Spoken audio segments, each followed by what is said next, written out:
تو جب کیا بنے گا؟ نظام تبلیغ کے لیے لمبا منصوبہ چاہیے. خود اپنے ملکوں میں ذہن بدلو, لوگوں کو سید قطب اور مودودی اور اقبال پڑھاؤ تاکہ لوگوں کو پتہ چلے کہ غلبہ اسلام کے لیے کیسے کوشش کرنی. پہلے خود تو مسلمان بنو, اس کے لیے تمہارے اندر جذبہ پیدا, پھر یہ کوششیں ہوگی.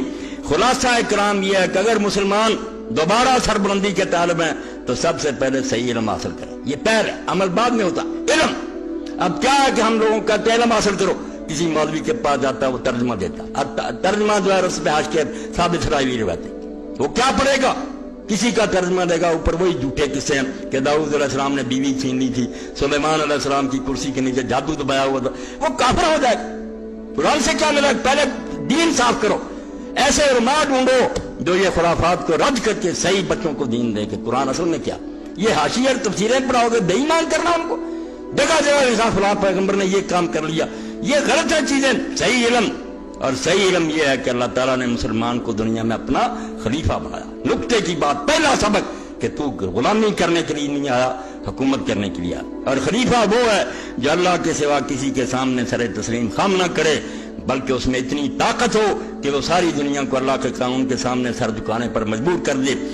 بنو امیہ اور بنو عباس نے اسی صحیح علم کو دنیا سے مٹا دیا, اور اس کی جگہ غیر قرآنی تصورات جن کی تفصیل کا یہ موقع نہیں ہے, علماء سو کے ذریعہ سے اور تلوار کے زور سے اور دولت کے لالچ سے مسلمانوں میں رائج کر لیے.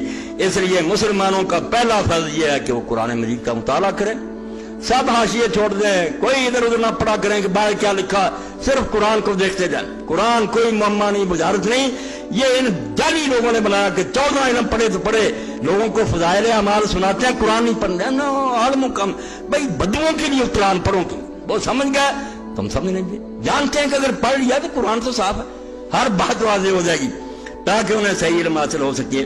اس کے بعد وہ اپنے مقصد حیات میں ضرور کامیاب ہو جائیں گے. اقبال نے اسی نقطہ کو یوں بیان کیا ہے, پس نخستی بادش تطہیر فکر. مسلمان کو پہلے چاہیے کہ اپنا دماغ صاف کرے, جو غلط خیالات پیدا ہو گئے ان کو دور کرے, صحیح علم قرآن کا حاصل کرے. بعد ازیں آسان شود تعمیر فکر. جب یہ گندگی دماغ سے نکل جائے گی پھر فکر کی تعمیر ہو جائے گی, پھر صحیح خیالات خود ہی آ جائیں قرآن و حدیث کے. یہ میں نے نمونے کے طور پر کچھ مقامات پڑھ لیے, ورنہ یہ پوری کتاب اس قابل ہے کہ ارمغان حجاز کا یہ ترجمہ اور تشریح آپ پروفیسر یوسف سرین چشتی رحمۃ اللہ علیہ کی پڑھیں. روتا رہا کہ 41 ہجری جب آئی حضرت محمد, اس کے بعد کہاں اسلام؟ وہ دین ہی جو اللہ کے رسول نے دیا تھا ختم.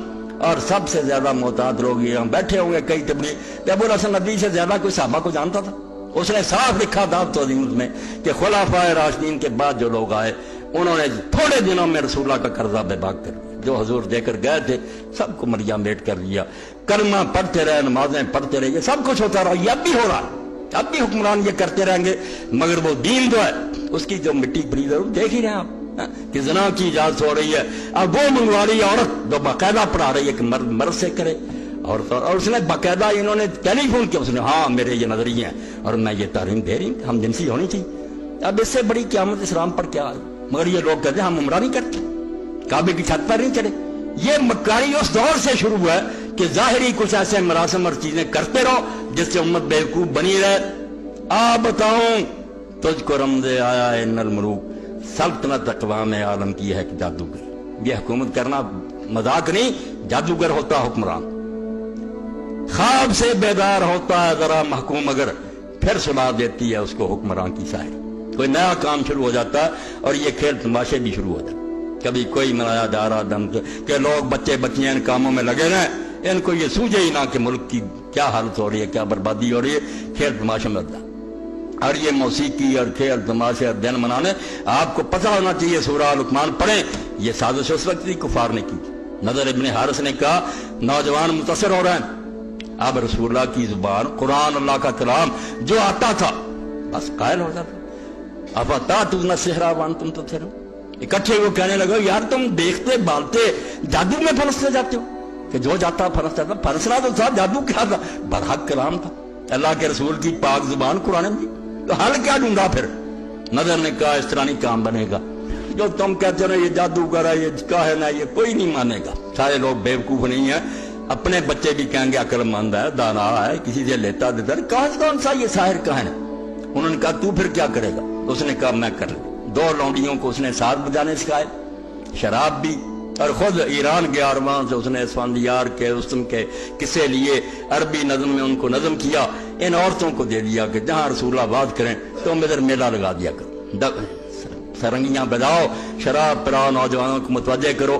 قرآن نے اس بارے میں کہا من الناس من یشتری لہو الحدیث، یہ اللہ کے راستے سے بدلنے کے لیے کھیل تماشا شروع کریں۔ تو کھیل تماشے آپ یوں ہی نہ سمجھیں کہ ریسیں ہو رہی ہیں، یہ بڑی سازش کہ نوجوانوں کو ان کاموں میں لگا دو، انہیں ہوش ہی نہ رہے کہ کیا ہو رہا ملک کے ساتھ۔ اب ساری دنیا کو پتا ہے کہ مہنگائی کا کیا حال ہو گیا ہے، ڈاکے کتنے پڑ رہے ہیں، سڑکوں پر روک کر DIG قتل ہو رہا ہے، مگر یہی ایران کہ بالکل امن ہے، حالت ٹھیک ہے، ہمیں بیوقوف بنانے کی ہے، ریس کراؤ، یہ کرو یہ کرو، پتنگ اڑاؤ۔ دیکھیں پتنگ اڑانے کے بعد ملک کا کچھ رکا ہوا کام، پھر بھی یہ لوگ ہیں بیوقوفیوں میں لگے رہے۔ تو یہ پرانی چال ہے خدا کے لیے، یہ سارے کرشمے ہیں۔ خواب سے بیدار ہوتا ہے ذرا محکوم مگر پھر سلا دیتی ہے اس کو حکمران کی ساری۔ یہ ہے وہ 1400 سال کی داستان جو حسین اور یزید میں چھپی ہے۔ یہ دو بندوں کا نام نہیں ہے، دو نظاموں کا نام ہے کہ خدا حکومت کرے گا یا بندے آج سے راج شروع کریں، کرتے بندے ہی رہے ہیں۔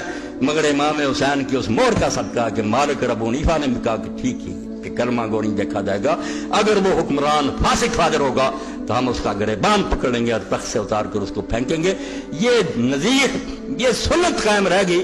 موقع ہے کہ اگر موقع آ گیا، ہمارے سامنے مسئلہ تو ہے نا، اگر یہ مسئلہ نہ ہوتا تو 1400 سال میں ایک چھوٹے عالم نے نہیں، بڑے بڑے صاف لکھ دیا کہ مسلمان حاکم اگر کفر کا اعلان نہ کرے، وہ کہنا نہ کافر ہو گیا، لوگوں کی بیٹیاں اٹھا لے، زنا کرے، شراب پیے، مار لوٹ لے، اس کے خلاف کوئی قدم نہیں اٹھائے گا، پھر واضح نصیحت کر سکتے ہیں، اس کی مرضی نہ۔ یہ مور لگی اور اس کا نتیجہ یہ ہوا کہ اسلام کا منہ کالا ہو گیا، حسین نے بتایا۔ علامہ جو صدر ایوب تھے انہوں نے اپنے زمانے میں کروکنگ کیا، یہ قدر معلوم ہوگی حسین کی۔ واقعہ سن لو، 126 اسکالر بلوائے، مسلمان بھی آئے، غیر مسلم بھی آئے، پڑھے لکھے، مصر شام کے، سعودیہ کے بھی تھے، پاکستان ہندوستان کے بھی۔ اب ایک مستشرقہ عورت تھی بہت پڑھی لکھی، یقین جانے ہمیں قرآن و حدیث کا اتنا علم نہیں جنا ان کافروں کو، بالکل ایک چیز اور